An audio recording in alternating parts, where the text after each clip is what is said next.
High school complete syllabus part 4 है और special MCQs based on grammar है high school के लिए। पहला क्वेश्चन है my friend jumped the river to save my life, यानी कि मेरा मित्र नदी में कूद गया सेव माय लाइफ, मेरा जान बचाने के लिए, यानी कि मेरी जान बचाने के लिए मेरा मित्र नदी में कूद गया। तो नदी में कूद गया, इन माने में होता है, इनटू माने में होता है, अंडर माने के नीचे होता है, बेनिथ माने के नीचे होता है।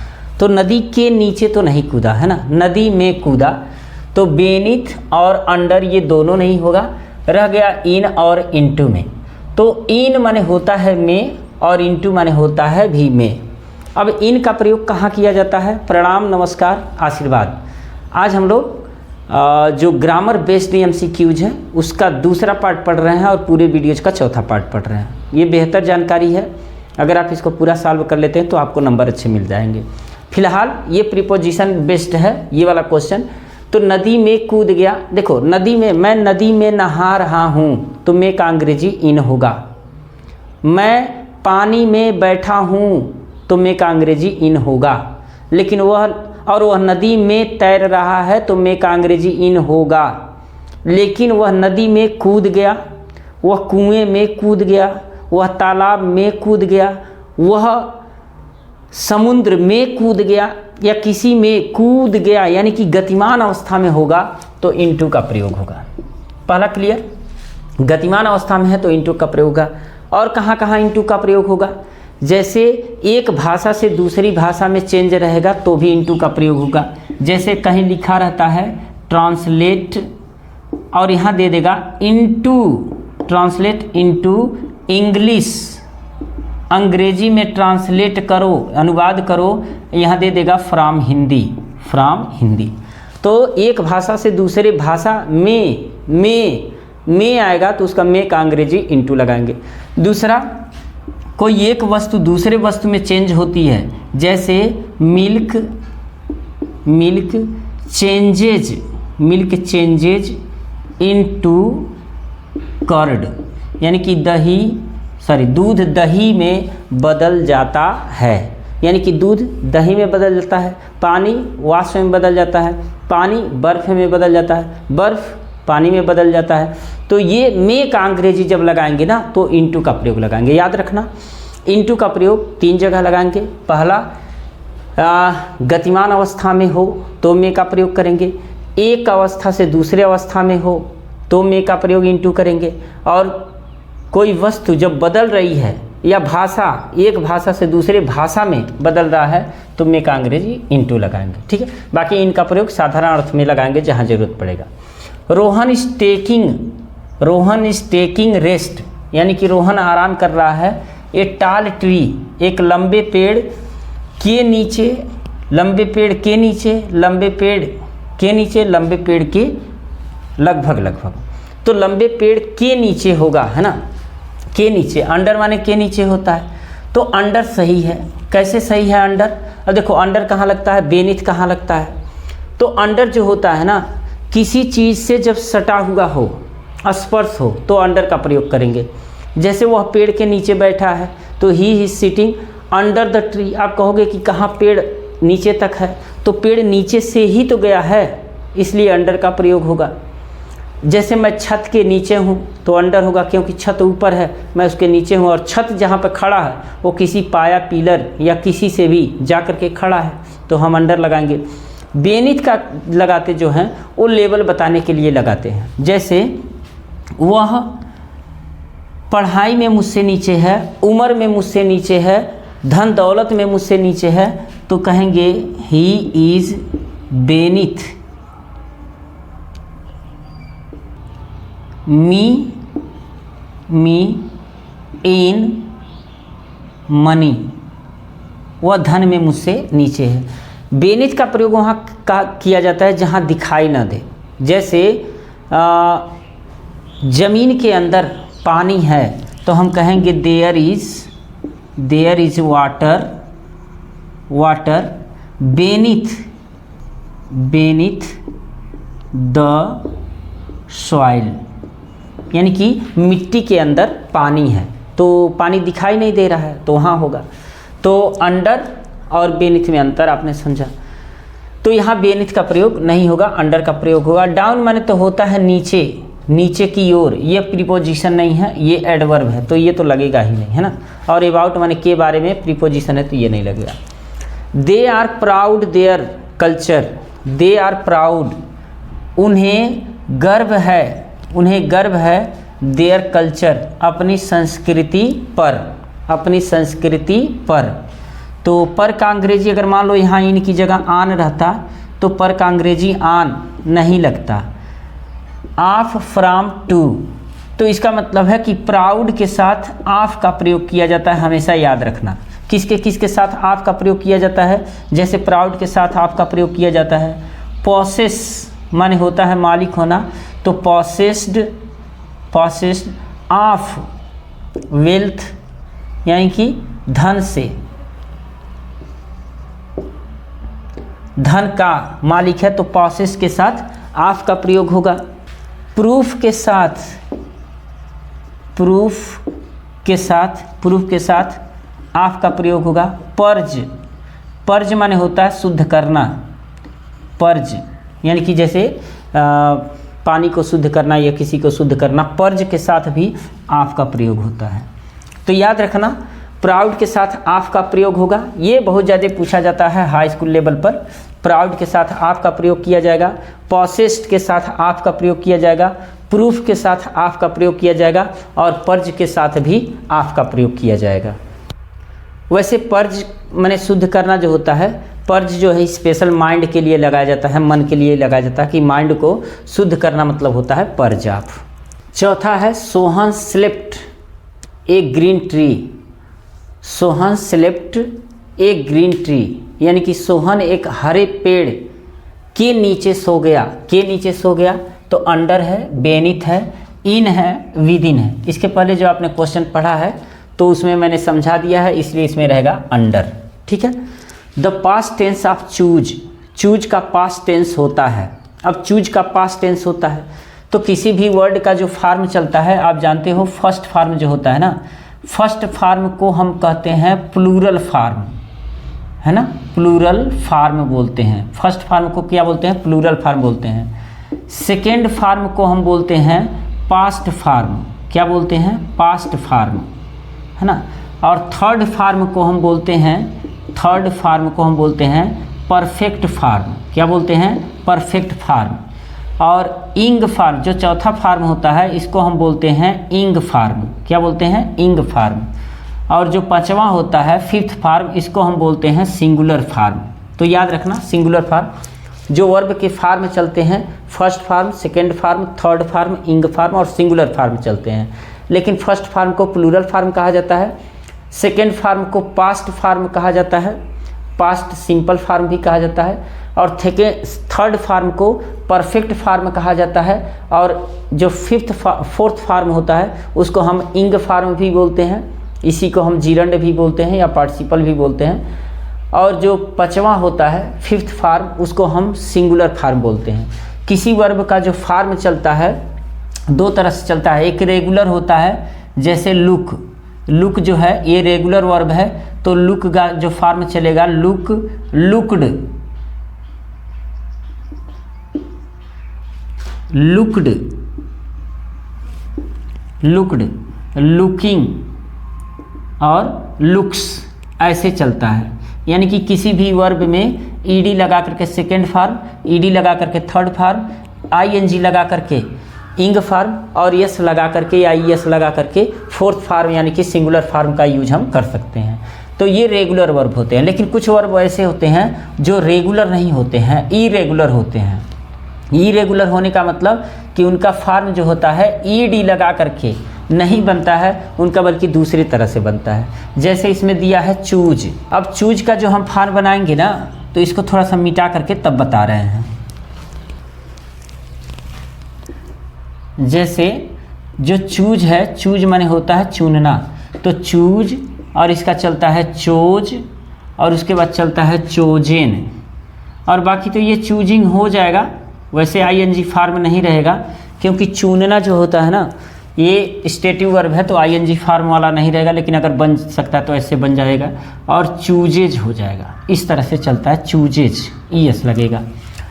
तो किस में ईएस लगता है? देखो लास्ट में शब्द जो होता है ना, जो वर्ब होता है उसके लास्ट में एस है, एस एच है, सी एच है, एक्स है, जेड है, ओ है, तो ईएस लगता है। अब रह गई चूज, चोज, चोजेन और चूजिंग, चूजेज होता है।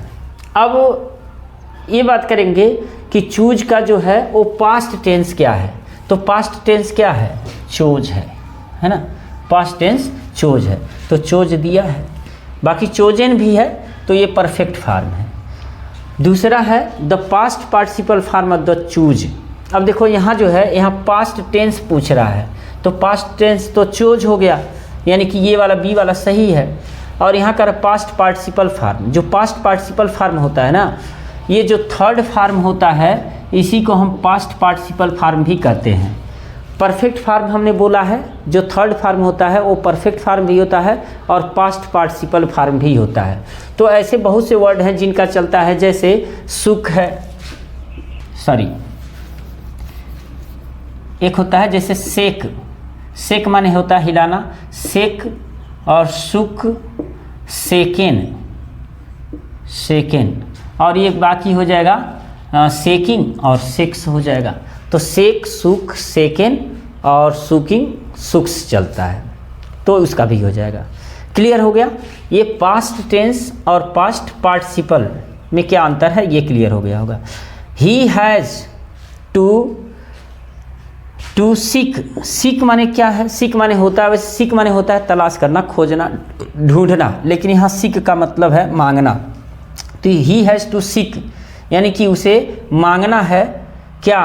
टू की चाबी को, फ्रॉम मी मुझसे, यानी कि उसे मुझसे चाबी मांगना है। तो देखो हैज़, हैव, हैड, याद रखना, हैज़, हैव, हैड, इसके साथ हमेशा वर्ब का थर्ड फॉर्म रहता है, जो वर्ब होता है उसका थर्ड फॉर्म लगता है।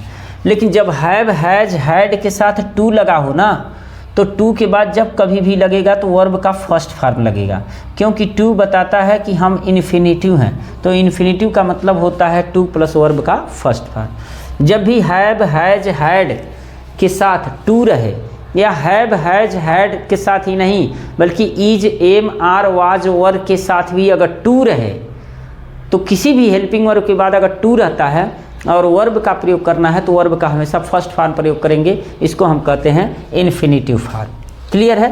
तो यहाँ जो प्रयोग होगा वो होगा सीक। नेक्स्ट है he was at the time, यानी कि एट द टाइम मतलब होता है कि उस समय पर या इस समय पर, दोनों हो सकता है, उस समय पर या इस समय पर। तो एट द टाइम मतलब उस समय, क्योंकि वाज लगा है ना तो हम उस समय कहेंगे। तो वह उस समय नाचता था, नाचता था, नाच रहा था, नाचता था। थोड़ा सा इसको देखेंगे तो वह उस समय नाचता था कि वह नाच रहा था। इसको हम हिंदी में अगर जाएंगे तो क्लियर नहीं होगा, लेकिन वाज के साथ हमेशा याद रखो कि इज, एम, आर, वाज, वर, ये जब रहेंगे ना हेल्पिंग वर्ब, तो इनके साथ वर्ब का इंग फॉर्म ही लगेगा, क्योंकि इज, एम, आर, वाज, वर के साथ आईएनजी फॉर्म लगता है। नेक्स्ट है दे इन देलही फॉर 5 years, वे देलही में 5 वर्ष से, लीव, लीव का कौन सा फॉर्म लगाएंगे? वो देलही में 5 वर्ष से रह रहे हैं, तो इज लिविंग ये भी हो जाएगा, रह रहे हैं। वाज लिविंग, वो देलही में 5 वर्ष से रह रहे थे, ये भी सही हो जाएगा। हैव बीन लिविंग 5 वर्ष से रह रहे हैं, तो देखो दे के साथ क्या लगेगा? हैव लगेगा, तो ये भी हो सकता है। हैज बीन लिविंग, तो हैज का प्रयोग नहीं हो सकता क्योंकि सब्जेक्ट प्लूरल है ना, तो जब सब्जेक्ट प्लूरल होता है तो हैव का प्रयोग किया जाता है। यहाँ थोड़ा सा ध्यान देने वाली बात है, वे इज होगा नहीं क्योंकि दे के साथ आर लगेगा, वाज होगा नहीं क्योंकि दे के साथ वर लगेगा, तो ये दोनों तो ऐसे गलत हो गया। दूसरा चीज़ है हैव बीन लिविंग, अगर ये वर रहता और ये आर रहता तो सोचा जाता, लेकिन जब यहाँ सिंस और फार का प्रयोग किया गया है ना और प्लस यहाँ टाइम दिया हो, तो ऐसे में वो प्रेजेंट परफेक्ट टेंस ही बनता है। प्रेजेंट परफेक्ट कॉन्टिन्यूअस टेंस, यानी कि सिंस फार का प्रयोग दिया रहेगा तो वह प्रेजेंट परफेक्ट कॉन्टिन्यूअस रहेगा या पास्ट परफेक्ट कॉन्टिन्यूअस रहेगा, लेकिन ज़्यादातर हम किस में बनाते हैं, प्रेजेंट परफेक्ट कॉन्टिन्यूअस में बनाते हैं। जब भी टाइम दिया रहेगा सिंस और फार रहेगा। तो हैव बीन लिविंग का मतलब हो जाएगा कि ये सही है, क्योंकि दे के साथ हैव बीन लगेगा, हैज बीन तो लगेगा नहीं। क्लियर हुआ।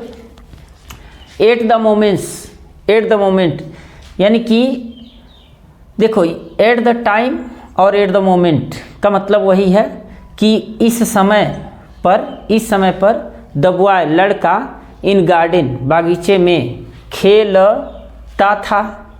खेलता था कि खेलता है। तो प्लेज हो सकता है क्योंकि सब्जेक्ट सिंगुलर है, तो हो सकता है। इज प्लेइंग इस समय बच्चा खेल रहा है, इस क्षण बच्चा खेल रहा है। प्लेइंग ये तो प्लेइंग रहेगा नहीं क्योंकि इसके साथ कोई भी हेल्पिंग वर्ब है ही नहीं। बिना हेल्पिंग वर्ब के आईएनजी लगेगा नहीं। आप जानते हो is am are was were के साथ हमेशा आईएनजी फॉर्म लगाया जाएगा, तो is am are was were है ही नहीं, तो ये गलत हो गया। हैज़ बीन प्लेइंग हो सकता है, लेकिन इसमें टाइम तो नहीं दिया, सिंस फार का प्रयोग नहीं किया, तो हैज़ बीन प्लेइंग भी नहीं होगा। तो इसका मतलब इन्हीं दोनों में से होगा। तो एट द मोमेंट यानी कि उस क्षण, एट द मोमेंट इस समय बच्चा गार्डन में खेलता है, इसका मतलब प्लेज सही हो जाएगा। या तो मेरे हिसाब से तो एट द मोमेंट इस समय पर बच्चा मैदान में खेल रहा है, नहीं ये नहीं सही होगा। इस समय एट द मोमेंट दिया है ना, तो इसका मतलब प्रेजेंट टेंस में ही होगा और प्रेजेंट इंडिफिनिट में। नेक्स्ट है if you study hard you will secure first division.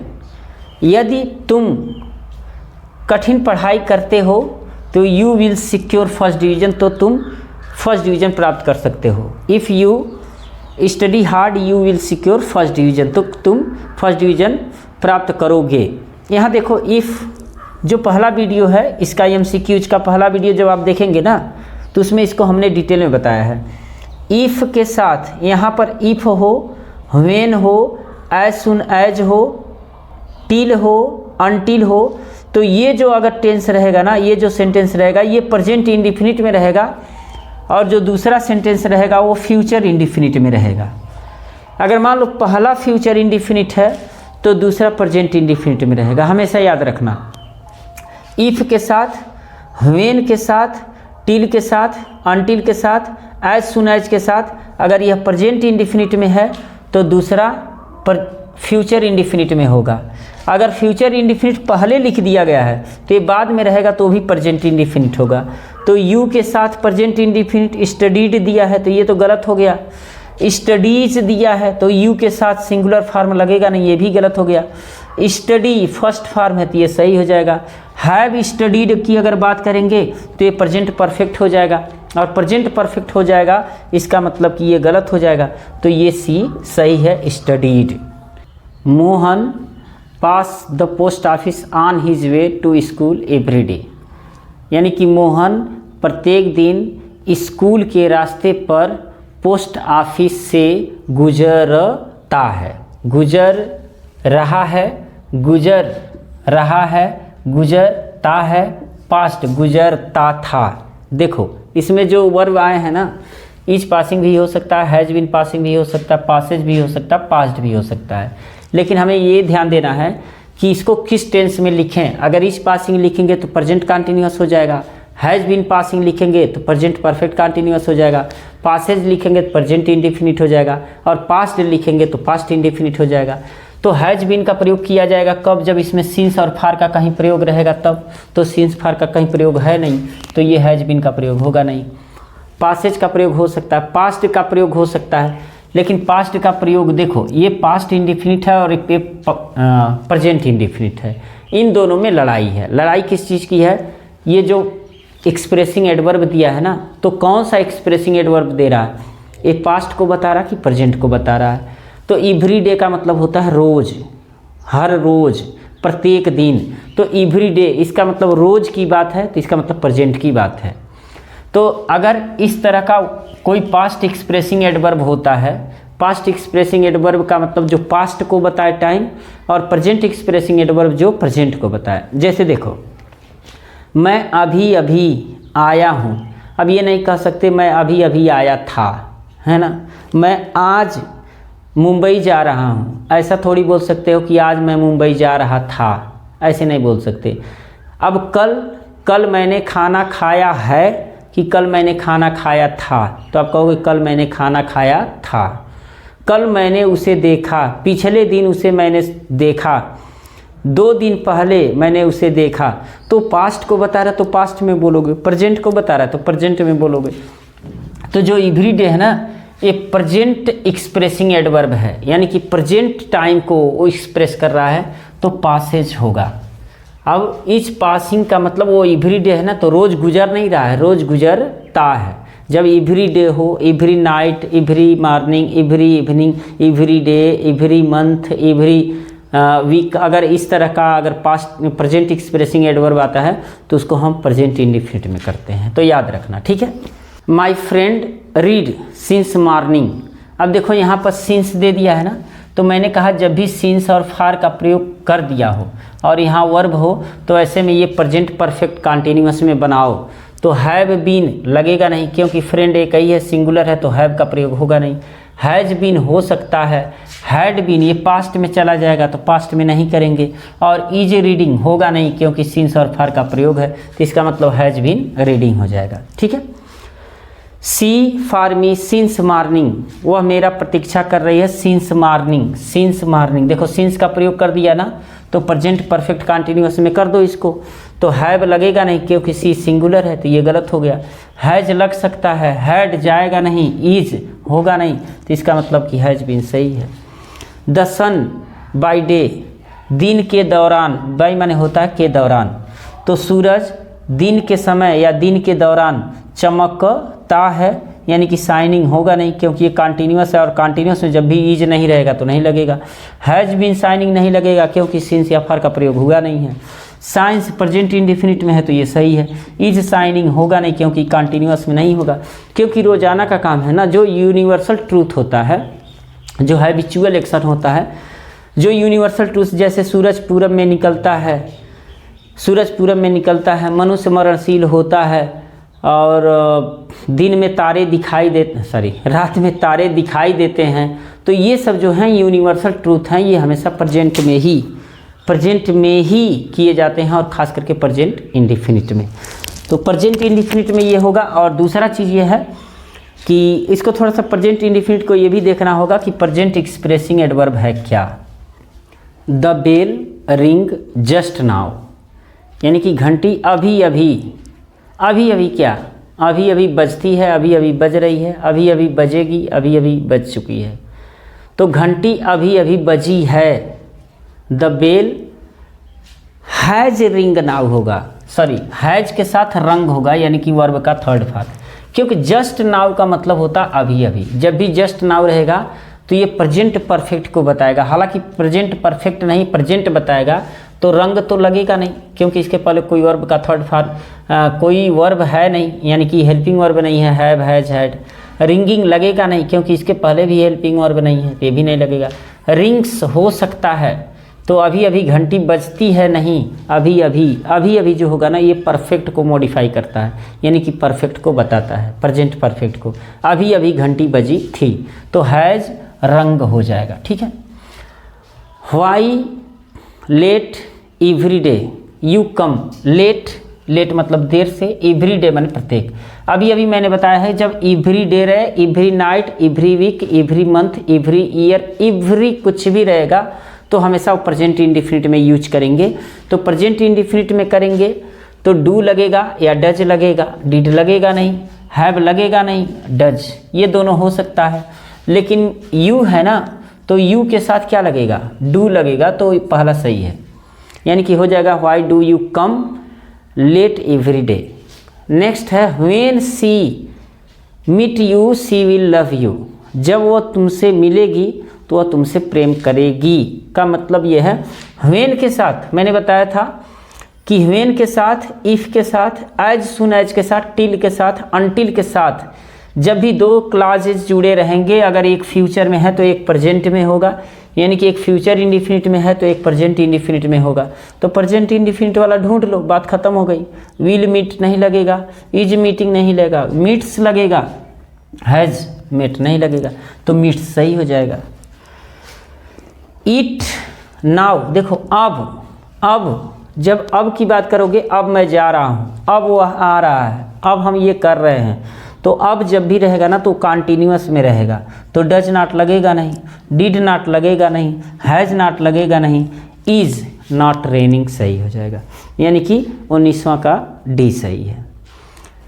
तो थोड़ा थोड़ा हम लोग सीखेंगे, बहुत ज़्यादा सीखना नहीं है, ऐसे ही 15, 20, 25, 30 मिनट की वीडियो, आधे घंटे से कम की वीडियो हो, आराम से सीखते चलेंगे, एक बार में बैठेंगे। तो ऐसे इसके पहले भी एक वीडियो पढ़ चुकी है MCQs की, आप चाहें तो उसे देख लें। और अगर कक्षा 10 में पढ़ने वाले हैं या आपके घर का कोई बच्चा पढ़ने वाला है तो चैनल को सब्सक्राइब, वीडियो को लाइक और मित्रों में शेयर कीजिए। मिलते हैं नेक्स्ट वीडियो में। प्रणाम।